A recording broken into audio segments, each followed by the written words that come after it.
S K super TMT, the long life TMT. ದೆಹಲಿಯ ಇಂದಿರಾ ಗಾಂಧಿ ಅಂತಾರಾಷ್ಟ್ರೀಯ ವಿಮಾನ ನಿಲ್ದಾಣದಲ್ಲಿ ಭಾರೀ ಅನಾಹುತವೊಂದು ತಪ್ಪಿದೆ. ಏನು ಅಂತ ಡೀಟೇಲ್ಸ್ ಅನ್ನು ನಾವು ನೋಡ್ತಾ ಹೋಗೋಣ. ಇಂದಿರಾ ಗಾಂಧಿ ಏರ್ಪೋರ್ಟ್ನಲ್ಲಿ ವಿಮಾನಗಳ ನಡುವೆ ಡಿಕ್ಕಿ, ಆಕಾಶ ವಿಮಾನಕ್ಕೆ ಡಿಕ್ಕಿ ಹೊಡೆದಿದೆ. ಸ್ಪೈಸ್ ಜೆಟ್ ವಿಮಾನ, ಅಂದರೆ ಆ ರೆಕ್ಕೆಗಳು ಟಚ್ ಆಗಿರೋ ಅಂಥದ್ದು, ದೊಡ್ಡ ಪ್ರಮಾಣದಲ್ಲ. ಸ್ಪೈಸ್ ಜೆಟ್ ವಿಮಾನದ ರೆಕ್ಕೆಗೆ ಹಾನಿಯಾಗಿದೆ. ದೆಹಲಿಯಿಂದ ಹೈದರಾಬಾದ್ಗೆ ತೆರಳುತ್ತಾ ಇತ್ತು ಆಕಾಶ ವಿಮಾನ. ಏರ್ಪೋರ್ಟ್ನಲ್ಲಿ ನಿಲುಗಡೆ ಆಗಿದ್ದಾಗ ನಡೆದಿರತಕ್ಕಂತಹ ಅವಘಡ. ಆದರೆ ವಿಮಾನದಲ್ಲಿದ್ದ ಎಲ್ಲ ಪ್ರಯಾಣಿಕರು, ಸಿಬ್ಬಂದಿ ಎಲ್ಲ ಸೇಫ್ ಆಗಿದ್ದಾರೆ. ಬಟ್ ಇದು ತುಂಬ ರೇರ್ ಈ ಥರ ಆಗೋದು. ಯಾಕೆಂದರೆ ನಿಮಗೆ ಏರ್ಪೋರ್ಟ್ನಲ್ಲಿ ವಿಮಾನಗಳ ನಡುವಿನ ಅಂತರ ತುಂಬ ಇರುತ್ತೆ, ಒಂದು ವಿಮಾನಕ್ಕೂ ಇನ್ನೊಂದು ವಿಮಾನಕ್ಕೂ. ಆಮೇಲೆ ಮೇಯ್ನ್ ರನ್ವೇಗೂ ವಿಮಾನಗಳು ನಿಂತಿರೋ ಜಾಗಕ್ಕೂ ತುಂಬ ದೂರ ಇರುತ್ತೆ. ಇದು ಹೆಂಗಾಯಿತು ಅಂತ, ಅಷ್ಟು ಹತ್ತಿರಕ್ಕೆ ವಿಮಾನಗಳು ಒಂದಕ್ಕೊಂದು ಬರೋದೇ ಇಲ್ಲ. ಯಾಕೆಂದರೆ ವಿಮಾನಗಳ ರೆಕ್ಕೆಗಳೇ ನಿಮಗೆ ಅಷ್ಟಷ್ಟು ಉದ್ದ ಇರುತ್ತೆ. ಹಾಗಾಗಿ ಅಕ್ಕಪಕ್ಕದಲ್ಲಿ ಏನೂ ಡಿಸ್ಟರ್ಬ್ ಆಗೋ ಹಾಗೆ ಯಾವುದೂ ನಿಲ್ಲಿಸೋದೇ ಇಲ್ಲ.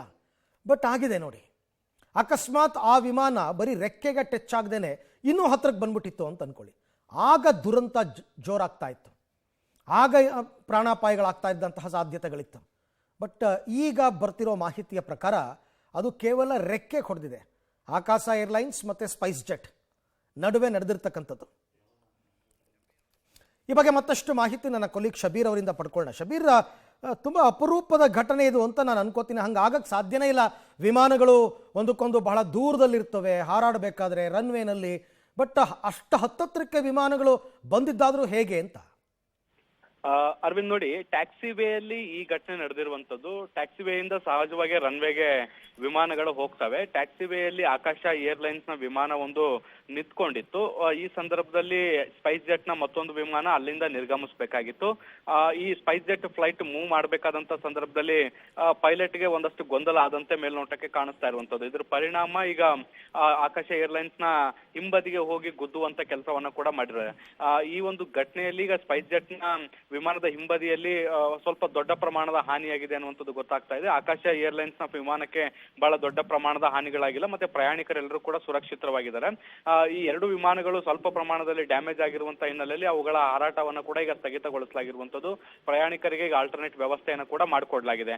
ಮತ್ತೆ ಈ ಘಟನೆಗೆ ಸಂಬಂಧಪಟ್ಟಂತೆ ತನಿಖೆ ಕೂಡ ಈಗ ಶುರು ಮಾಡಲಾಗಿದೆ. ಈ ಘಟನೆ ಹೇಗಾಯ್ತು ಅನ್ನುವಂಥದ್ದು, ಯಾಕೆಂದ್ರೆ ಬಹಳ ಮಹತ್ವದ ಬೆಳವಣಿಗೆ ಆಗಿರುವಂತದ್ದು. ಯಾಕೆಂದ್ರೆ ಸ್ವಲ್ಪ ಹೆಚ್ಚು ಕಡಿಮೆ ಆಗಿದ್ರು ಕೂಡ ಪ್ರಯಾಣಿಕರ ಜೀವಕ್ಕೆ ಆಪತ್ತು ತಂದೊಡ್ಡಬಹುದಾದಂತಹ ಘಟನೆ ಕೂಡ ನಡೀತಾ ಇತ್ತು. ಸೊ ಹೀಗಾಗಿ ಪೈಲಟ್ ನ ನಿರ್ಲಕ್ಷ್ಯ ಆಗಿದೆಯಾ ಅಥವಾ ಬೇರೆ ಏನಾದರೂ ಸಮಸ್ಯೆ ಆಯ್ತಾ ಅನ್ನುವಂಥದ್ದನ್ನ ತಿಳ್ಕೊಳ್ಳಿಕ್ಕೆ ತನಿಖೆ ಕೂಡ ಈಗ ಶುರುವಾಗಿದೆ. Arvind, right, thank you Shabbir, ತಮ್ಮ ಎಲ್ಲ ಮಾಹಿತಿಗೆ ಧನ್ಯವಾದ. ಅದಕ್ಕೆ ಅಂದರೆ ದೊಡ್ಡ ಪ್ರಮಾಣದ ಡಿಕ್ಕಿ ಅಂತ ಏನಲ್ಲ, ರೆಕ್ಕೆಗಳಿಗೆ ಟಚ್ ಆಗಿದೆ.